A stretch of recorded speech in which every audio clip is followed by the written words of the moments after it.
Trading the Zone, de Mark Douglas, Pensar como um trader. Se me pedissem para condensar o trading na sua forma mais simples, diria que é um jogo de reconhecimento de padrões numéricos. Usamos a análise de mercado para identificar os padrões, definir o risco e determinar quando tomar mais-valias. O trade ou funciona ou não funciona. Em qualquer caso, continuamos para o trade seguinte. É tão simples quanto isto, mas certamente não é fácil. De fato, o trading é provavelmente o projeto mais difícil em que tentará ter sucesso.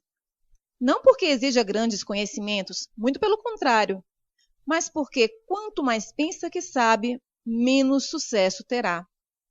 Fazer trading é difícil porque temos de operar num estado em que não precisamos de saber. Muito embora a sua análise possa revelar-se, por vezes, perfeitamente correta.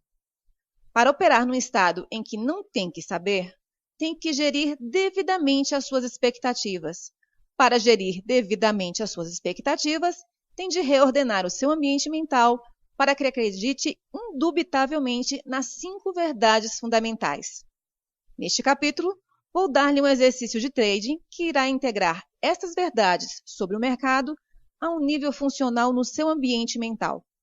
Ao longo do processo, irei mostrar-lhe as 3 fases de desenvolvimento de um trader. A primeira fase é a fase mecânica. Nesta fase, um trader constrói a autoconfiança necessária para operar num ambiente sem limites, aprende a executar sem erros um sistema de trading, treina sua mente para pensar em probabilidades, as 5 verdades fundamentais, cria uma convicção forte e inabalável na sua consistência como trader. Quando tiver concluído esta primeira fase, pode depois avançar para a fase subjetiva do trading. Nesta fase, usa o que já aprendeu sobre a natureza do movimento do mercado para fazer o que pretende.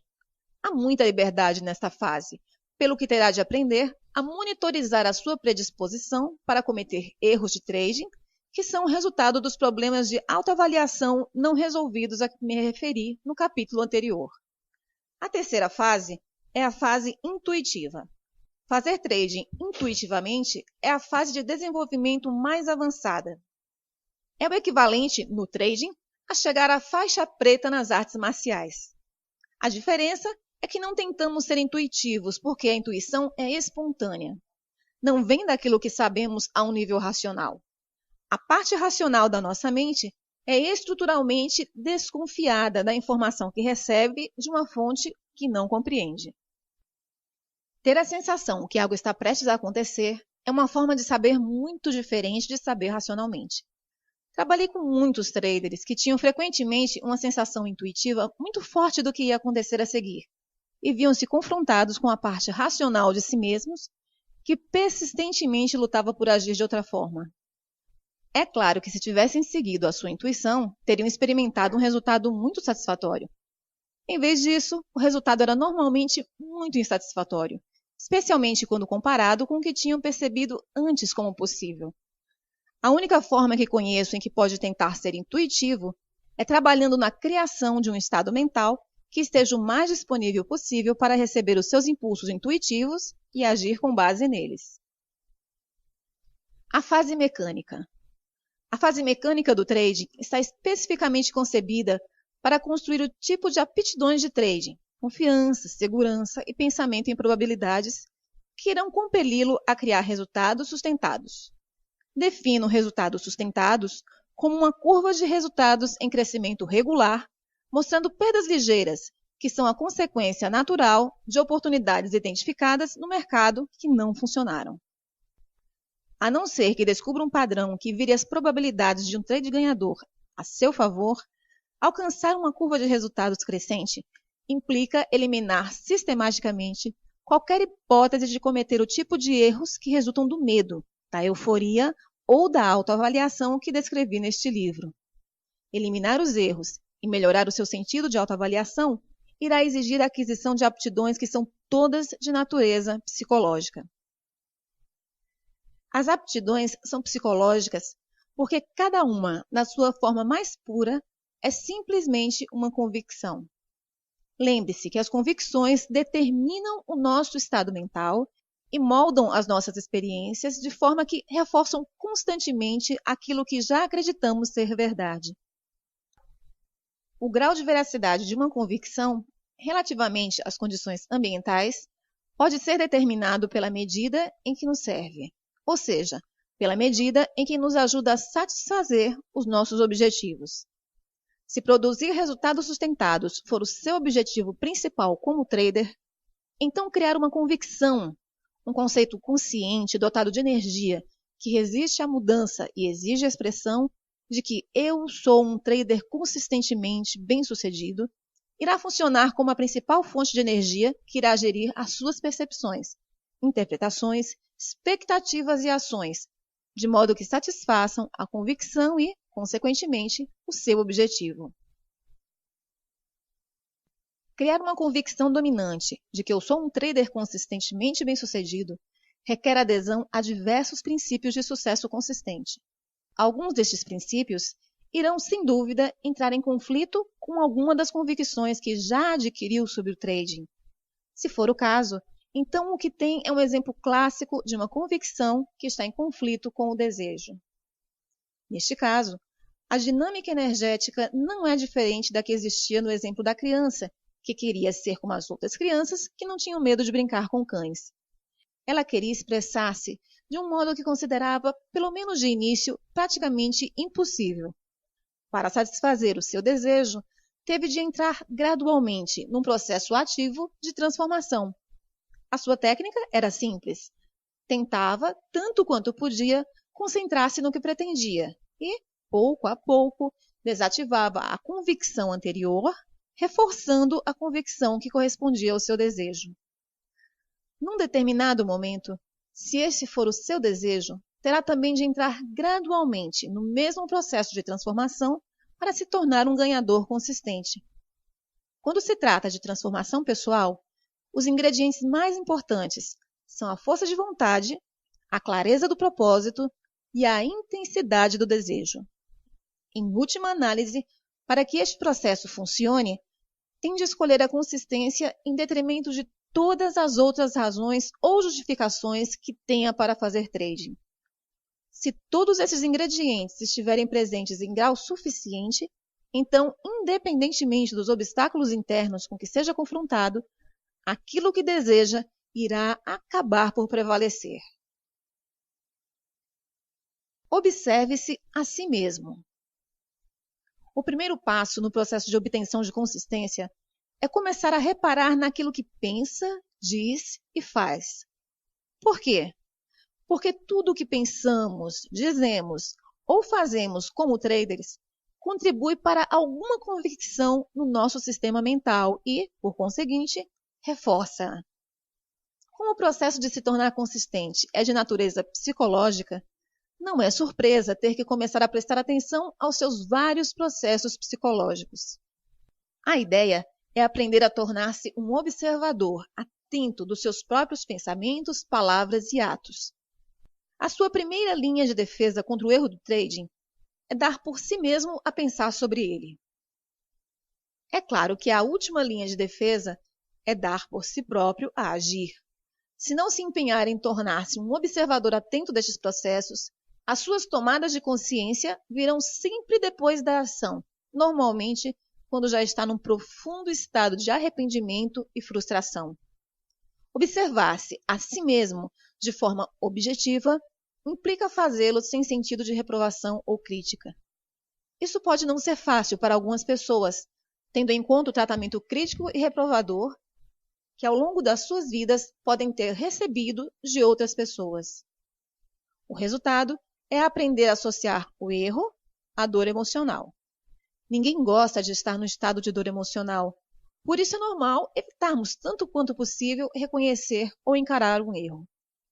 Não encarar os erros das nossas vidas diárias normalmente não tem as mesmas consequências desastrosas se o fizermos como traders. Se produzir resultados sustentados depende da eliminação do erro, então é uma meia-verdade dizer que terá uma grande dificuldade em atingir o seu objetivo se não conseguir reconhecer o erro. Obviamente, isso é algo que muitas poucas pessoas conseguem fazer. E explica por que razão há tão poucos ganhadores sustentados.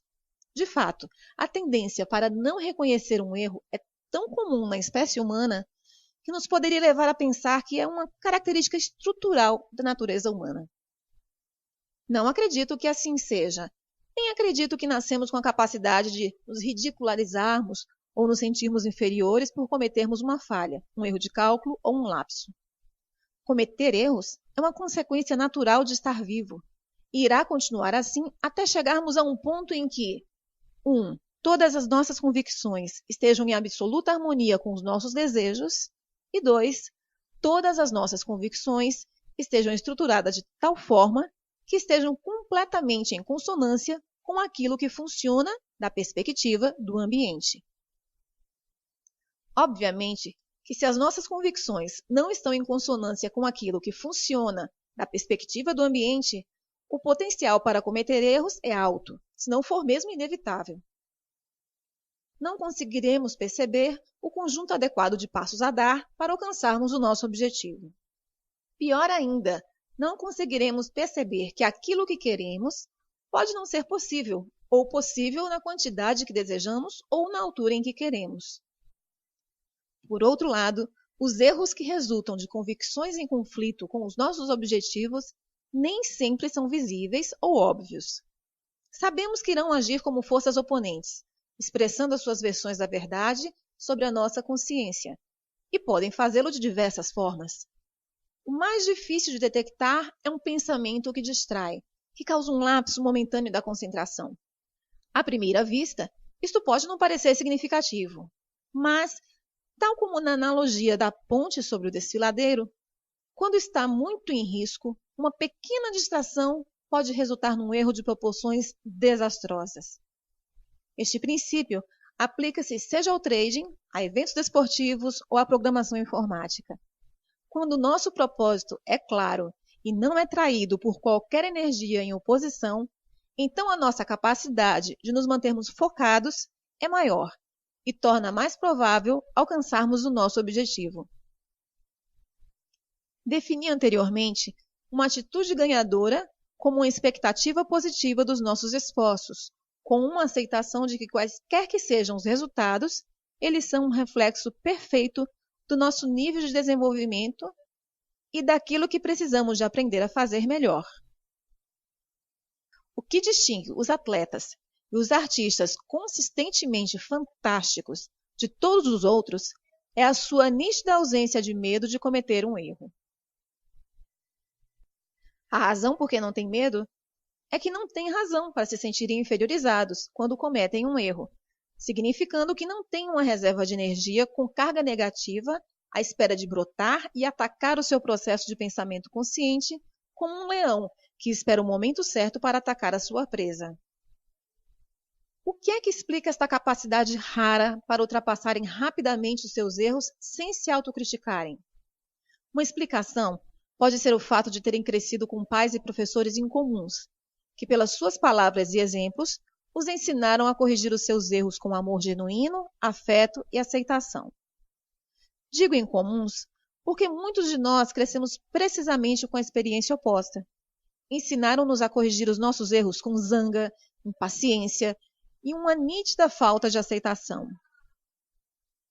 Com certeza que os grandes atletas, com grandes vitórias passadas, encararam os erros como forma de adquirir uma convicção de que os erros simplesmente apontam o caminho para onde precisam concentrar os seus esforços para crescerem e melhorarem-se a si mesmos.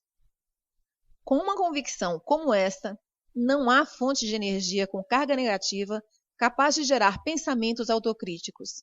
No entanto, nós, que crescemos experimentando as reações negativas às nossas ações, iríamos naturalmente adquirir convicções sobre os erros. Os erros têm de ser evitados a todo custo, ou deve haver algo errado comigo se cometer um erro, ou devo ser um incompetente. Lembre-se que cada pensamento, palavra e ato reforça alguma convicção que tenhamos sobre nós mesmos. Se, por uma autocrítica negativa repetida, adquirimos uma convicção de que estragamos tudo, essa convicção irá encontrar uma forma de se exprimir nos nossos pensamentos, fazendo com que nos tornemos distraídos e com que estraguemos tudo, através das nossas palavras, fazendo-nos dizer coisas sobre nós mesmos ou sobre os outros, se observarmos as mesmas características neles, que refletem a nossa convicção e que se refletem nas nossas ações, nos nossos comportamentos, fazendo-nos comportar de forma claramente autossabotadora. Se vai ser um vencedor consistente, não pode deixar que o erro ocorra num contexto de carga negativa, como é visto pela maioria das pessoas. Tem que conseguir monitorizar-se a si mesmo de alguma forma, o que será difícil de fazer, se tiver tendência para experimentar dor emocional quando comete um erro. Se isto ocorrer, tem duas opções. Primeira, pode esforçar-se por adquirir um novo conjunto de convicções com carga positiva sobre o que significa cometer um erro, ao mesmo tempo que desativa quaisquer convicções com carga negativa que defendam algo diferente ou façam que se sintam inferiorizados por cometer um erro. E segundo, se não quiser considerar esta primeira opção, pode contrabalancear o potencial para cometer erros pela forma como estabelece o seu regime de trading. Isso significa que se vai fazer trading sem se monitorizar a si mesmo, mas ao mesmo tempo deseja resultados sustentados, então exercer trading recorrendo apenas à fase mecânica irá resolver o dilema. De qualquer forma, aprender a monitorizar-se a si mesmo é um processo relativamente simples quando se tiver libertado da energia com a carga negativa associada a erros. De fato, é fácil. Tudo o que tem de fazer é decidir por que se quer monitorizar, o que significa que primeiro precisa de ter um propósito claro em mente. Quando o seu propósito estiver claro para si, simplesmente comece a orientar a sua atenção para aquilo que pensa, diz ou faz. Se e quando reparar que não está concentrado no seu objetivo ou nos passos que o levam a alcançar o seu objetivo, escolha reorientar os seus pensamentos, palavras ou ações de modo que esteja em consonância com aquilo que está a tentar conseguir. Continue a reorientá-los sempre que necessário. Com quanto mais determinação se envolver nesse processo, especialmente se conseguir fazê-lo com algum grau de convicção, mais rapidamente irá criar uma estrutura mental livre para funcionar em consonância com os seus objetivos, sem qualquer resistência de convicções conflituosas. O papel da autodisciplina. Chamo ao processo que acabei de descrever autodisciplina. Defino autodisciplina como uma técnica mental para reorientar, o melhor que pudermos, o nosso foco para aquilo que desejamos, quando esse objetivo ou desejo está em conflito com algum outro fator, convicção, do nosso ambiente mental. A primeira coisa que deve reparar nessa definição é que a autodisciplina é uma técnica para criar uma nova estrutura mental. Não é um traço de personalidade. As pessoas não nascem com autodisciplina.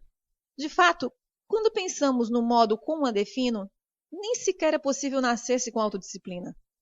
No entanto, como uma técnica a ser usada no processo de transformação pessoal, qualquer um pode optar por a treinar. Eis um exemplo que ilustra a dinâmica subjacente ao modo como essa técnica funciona. Em 1978, decidi que queria ser atleta. Não me lembro exatamente de qual era a minha motivação subjacente, exceto ter passado os 8 anos anteriores num estilo de vida muito inativo. Não praticava nenhum desporto ou hobby, a menos que ver televisão pudesse ser considerado um hobby. Anteriormente, tanto no liceu como pelo menos durante parte do período que frequentei a universidade, era muito ativo no desporto, especialmente no hóquei. No entanto, depois de sair da universidade, a minha vida desenrolou-se de uma forma muito diferente da que esperava. Não era concretamente o que desejava, e sentia-me impotente para reagir. Isto conduziu-me a um período de inatividade, que é uma forma simpática de dizer que estava fortemente deprimido. De novo, não tenho a certeza do que me incitou a querer subitamente a tornar-me atleta. Se calhar vi algum programa de TV que despertou meu interesse. Lembro-me, no entanto, que a motivação era muito forte. Assim saí, comprei um par de tênis, calcei-os e fui correr. A primeira coisa que descobri foi que não era capaz. Não tinha resistência para correr mais de 60 metros. Foi surpreendente. Descobri que estava de tal modo fora de forma que nem sequer conseguia correr mais de 60 metros. Perceber isso foi tão desanimador que não tentei correr novamente durante 2 ou 3 semanas. Na vez seguinte, ainda não conseguia correr mais de 60 metros. Tentei novamente no dia seguinte, logicamente com o mesmo resultado. Fiquei tão desanimado com a minha condição física que não corri de novo durante mais 4 meses. Estamos na primavera de 1979. Estou mais uma vez determinado a fazer desporto, mas, ao mesmo tempo, muito frustrado com a minha falta de progressos. Enquanto contemplava o meu dilema, ocorreu-me que um dos meus problemas era que não tinha um objetivo em função do qual trabalhar. Era ótimo dizer que queria ser corredor, mas o que significava isso? Na realidade, não sei. Era demasiado vago e abstrato. Tinha de ter algo mais tangível em função de que trabalhar. Assim, decidi que queria conseguir correr 8 quilômetros até o final do verão.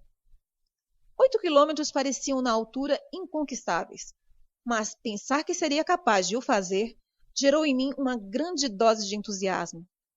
Este maior nível de entusiasmo deu-me um incentivo suficiente para correr 4 vezes naquela semana. No final dessa primeira semana, fiquei surpreendido ao descobrir que bastou um pouco de exercício para melhorar a minha resistência e capacidade para correr mais. Isso aumentou meu entusiasmo, pelo que saí e fui comprar um cronômetro e um caderno para usar como diário de corrida. Defini um percurso de 3 quilômetros e assinalei cada 250 metros. No diário, registrava a data, a distância, tempo e como me sentia fisicamente cada vez que corria. Ora, eu pensava que estava no caminho certo para os 8 quilômetros, quando literalmente esbarrei na minha próxima série de problemas. Os maiores eram os pensamentos conflituosos, que me distraíam e me invadiam a consciência sempre que decidia sair e correr. Fiquei estupefato com o número e intensidade das razões que encontrava para não o fazer. Está calor, ou frio, parece que vai chover, ainda estou cansado desde a última vez que corri, mesmo tendo sido há 3 dias. Não conheço ninguém que faz isto. Ou, o mais comum, vou depois deste programa terminar. E é claro que nunca ia. Não conhecia outro modo para lidar com essa energia mental conflituosa, a não ser reorientar a minha atenção consciente para aquilo que tentava conseguir. Eu queria mesmo chegar aos 8 quilômetros até o final do verão. Descobri que, por vezes, o meu desejo era mais forte do que o conflito. Em resultado, não conseguia calçar os meus tênis, sair mesmo de casa e correr. No entanto, foram mais as vezes em que os meus pensamentos contrários me deixaram parado. De fato, nas fases iniciais, estimo que 2/3 do tempo não consegui ultrapassar a energia negativa. O próximo problema que me deparei foi quando me aproximei dos 1.500 metros. Fiquei tão entusiasmado comigo mesmo que me ocorreu que iria precisar de um mecanismo adicional para me fazer chegar aos 8.000. Pensei que quando chegasse ao ponto em que não conseguisse correr 3 ou talvez 5 quilômetros, ficaria de tal modo satisfeito comigo mesmo que não iria sentir qualquer necessidade de cumprir o meu objetivo dos 8 quilômetros. Assim, estabeleci uma regra para mim mesmo. Poderia chamar-lhe a regra dos 8 quilômetros. Se eu conseguisse calçar o meu tênis e sair, apesar de todos os pensamentos conflituosos a tentarem dissuadir-me de o fazer, comprometia-me a correr pelo menos mais um passo do que da última vez. Tudo bem se corresse mais do que um passo, mas nunca podia ser menos do que um passo, seja qual fosse a razão. Acontece que nunca quebrei essa regra e no final do verão atingi os 8 quilômetros. Mas depois aconteceu algo realmente interessante e completamente inesperado. Quando me aproximei de atingir o meu objetivo dos 8 quilômetros, pouco a pouco os pensamentos conflituosos começaram a dissipar-se e acabaram por desaparecer. Nessa altura, descobri que se eu queria correr, era completamente livre de o fazer sem qualquer resistência mental, conflito ou pensamentos conflituosos. Considerando a luta que tinha sido, fiquei no mínimo estupefato. O resultado Continuei a correr regularmente durante os 16 anos seguintes. Para quem está interessado, não corro tanto agora, porque há 5 anos decidi voltar a jogar novamente hóquei. E o hóquei é um esporte extremamente exigente. Às vezes jogo 4 vezes por semana. Tendo em conta a minha idade, mais de 50, e o nível de esforço que o esporte exige, normalmente eu preciso de um dia ou 2 para recuperar, o que não me deixa muito tempo para correr. Ora, se pegar nessas experiências e as puser no contexto daquilo que compreendemos agora quanto à natureza das convicções, há algumas observações que temos de fazer. 1. Inicialmente, o meu desejo de correr não tinha qualquer base de suporte no meu sistema mental.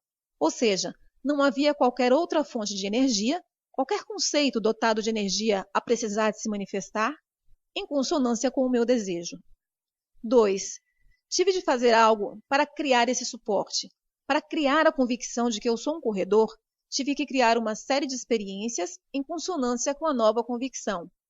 Lembre-se de que tudo o que pensamos, dizemos ou fazemos contribui com energia para alguma convicção do nosso sistema mental. De cada vez que experimentava um pensamento conflituoso e conseguia concentrar-me novamente no meu objetivo, com convicção suficiente para calçar os meus tênis e sair, acrescentava energia à convicção de que eu sou um corredor. E, igualmente importante, retirei inadvertidamente energia de todas as convicções que defendessem outra coisa. Digo inadvertidamente porque há várias técnicas especificamente concebidas para identificar e desativar convicções conflituosas. Mas nessa altura da minha vida, eu não compreendia a dinâmica subjacente ao processo de transformação por que estava a passar. Assim, não me poderia ter socorrido dessas técnicas. 3. Agora posso expressar-me sem esforço, de uma perspectiva mental, como um corredor, porque eu sou um corredor. Esse conceito dotado de energia é agora uma parte em funcionamento da minha identidade. Quando comecei pela primeira vez, acontece que tinha algumas convicções conflituosas sobre correr. Em resultado, precisava que a técnica da autodisciplina se tornasse uma convicção. Agora não preciso de autodisciplina, porque ser um corredor é o que eu sou. Quando as nossas convicções estão completamente alinhadas com os nossos objetivos ou desejos, não há fonte de energia conflituosa. E se não há fonte de energia conflituosa, então não há fonte de pensamentos que cause distração, desculpas, racionalizações, justificações ou erros, consequentes ou subconscientes. 4. As convicções podem ser alteradas e, se for possível alterar uma convicção, então é possível alterar qualquer convicção, se compreendermos que na realidade não estamos a alterá-la, mas somente a transferir energia de um conceito para outro, permanecendo intacta a convicção que se pretende mudar. Por conseguinte, podem existir em simultâneo no nosso sistema mental duas convicções completamente contraditórias. Mas se tivermos retirado a energia de uma convicção e dotado totalmente de energia a outra, não existe contradição do ponto de vista funcional. Só a convicção combinada com a energia terá a capacidade para funcionar como uma força sobre o seu estado mental, sobre a sua percepção e interpretação da informação e sobre o seu comportamento. Ora, o único propósito de fazer trading mecanicamente é transformar-se a si mesmo num trader de sucesso consistente. Se houver alguma coisa no seu ambiente mental que esteja em conflito com os princípios da criação de uma convicção de que eu sou um trader consistente bem-sucedido, então terá de empregar a técnica da autodisciplina para integrar estes princípios como uma parte dominante do funcionamento da sua identidade. Quando os princípios se tornarem quem você é, já não irá precisar de autodisciplina, porque o processo de ser consistente irá deixar de exigir esforço. Lembre-se que a consistência não é a mesma coisa que a capacidade de abrir uma ou várias posições ganhadoras, porque abrir uma posição ganhadora não exige absolutamente nenhuma aptidão. Tudo o que tem de fazer é adivinhar corretamente, o que não difere em nada de adivinhar o resultado do lançamento de uma moeda ao ar, enquanto que a consistência é um estado mental que, uma vez atingido, não irá permitir-lhe ser de qualquer outra maneira. Não terá que tentar ser consistente, porque tal decorrerá naturalmente da sua identidade. De fato, se tiver de tentar, é uma indicação de que não integrou completamente os princípios do sucesso, consistente como convicção dominante e não conflituosa. Por exemplo, predefinir o seu nível de risco é um passo no processo de ser consistente. Se for preciso qualquer esforço especial para predefinir o seu risco, se tiver de se lembrar a si mesmo conscientemente de o fazer, se experimentar quaisquer pensamentos conflituosos, no fundo tentando dissuadi-lo de o fazer, ou se encontrar numa posição em que não predefiniu o seu risco, então este princípio não é uma parte dominante do funcionamento da sua identidade. Não é quem você é. Se fosse, nem sequer lhe iria ocorrer não predefinir o seu risco. Se e quando todas as fontes de conflito tiverem sido desativadas, já que não há qualquer potencial para que seja de qualquer outra maneira, o que uma vez foi uma luta irá acabar por não exigir esforço agora. Nessa altura, pode parecer às outras pessoas que você não é muito disciplinado, porque pode fazer algo que não considerem difícil, se não impossível. Mas a realidade é que não está a ser de modo algum disciplinado, está simplesmente a funcionar com base num conjunto diferente de convicções que o compelem a comportar-se de um modo que está em consonância com os seus desejos, propósitos ou objetivos. Desenvolver a convicção da consistência. Criar uma convicção de que eu sou um vencedor consistente é o principal objetivo, mas, tal como a minha intenção de me tornar corredor, é demasiado ampla e abstrata para implementar sem a decompor num processo gradual. Assim, o que vou fazer é decompor essa convicção nas suas menores partes e depois dar-lhe um plano para integrar cada parte com uma convicção dominante. As seguintes subconvicções são as componentes básicas que fornecem a estrutura elementar do significado de ser um vencedor consistente. Eu sou um vencedor consistente porque 1. Identifico objetivamente as minhas oportunidades. 2. Predefino o risco de cada trader. 3.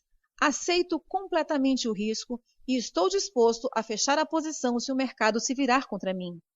4. Ajo sobre as minhas oportunidades sem reservas ou hesitações. 5. Tomo os meus lucros quando o mercado me disponibiliza dinheiro. 6. Monitorizo continuamente a minha susceptibilidade para cometer erros. 7. Compreendo a absoluta necessidade destes princípios de sucesso consistente e, por conseguinte, nunca os violo. Estas convicções são os 7 princípios da consistência. Integrar estes princípios no seu sistema mental a um nível funcional exige que crie propositadamente um conjunto de experiências que estejam em consonância com eles. Isso não difere em nada da criança que queria brincar com cães ou do meu desejo de ser corredor. Antes de conseguir brincar com o cão, a criança teve primeiro que fazer várias tentativas para se aproximar de um cão.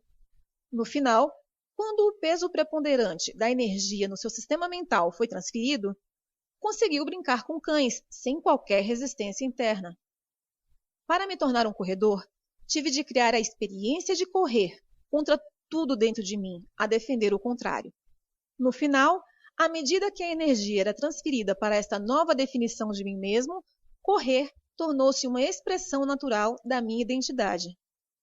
É óbvio que aquilo que estamos a tentar conseguir é muito mais complexo do que tornar-se um corredor ou afagar um cão, mas a dinâmica subjacente a esses processos é idêntica.